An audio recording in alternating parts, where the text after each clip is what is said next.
No one would have believed in the last years of the 19th century that this world was being watched keenly and closely by intelligences greater than man's, and yet as mortal as his own.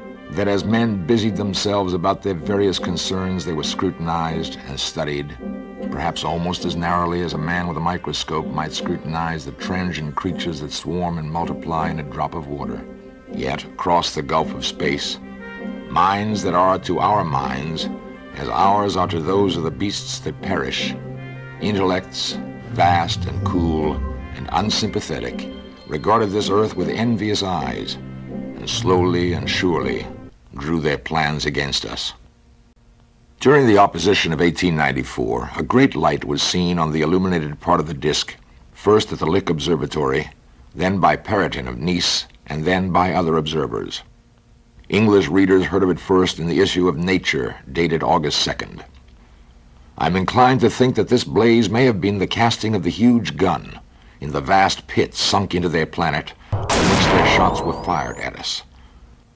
And invisible to me because it was so remote and small, flying swiftly and steadily towards me across that incredible distance, drawing nearer every minute by so many thousands of miles, came the thing they were sending us.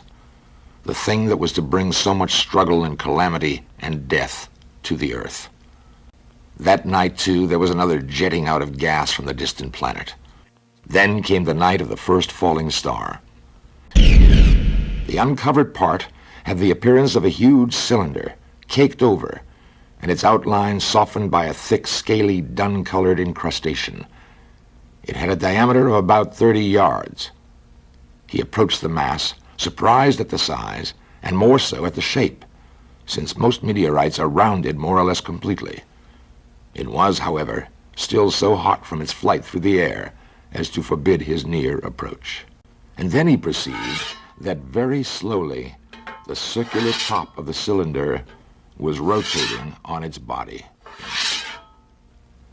By 8 o'clock, a number of boys and unemployed men had already started for the common to see the dead men from Mars. That was the form the story took.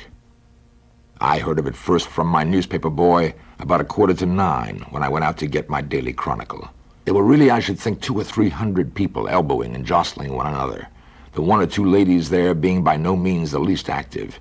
I turned, and as I did so, the screw must have come out, so the lid of the cylinder fell upon the gravel with a ringing concussion. A big, grayish, rounded bulk, the size perhaps of a bear, was rising slowly and painfully out of the cylinder. As it bulged up and caught the light, it glistened like wet leather. 2 large, dark-colored eyes were regarding me steadfastly. The mass that framed them, the head of the thing, it was rounded and had, one might say, a face. There was a mouth under the eyes, the lipless brim of which quivered and panted and dropped saliva. The whole creature heaved and pulsated convulsively. A lank, tentacular appendage gripped the edge of the cylinder. Another swayed in the air.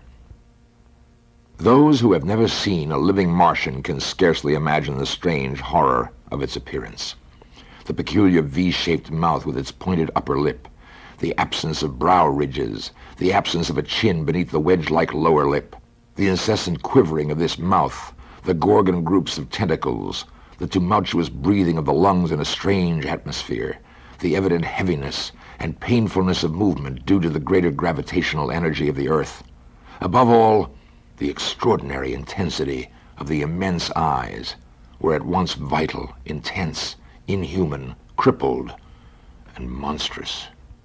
Slowly, a humped shape rose out of the pit, and the ghost of a beam of light seemed to flicker out from it. Sweeping around swiftly and steadily, flaming death, this invisible, inevitable sword of heat.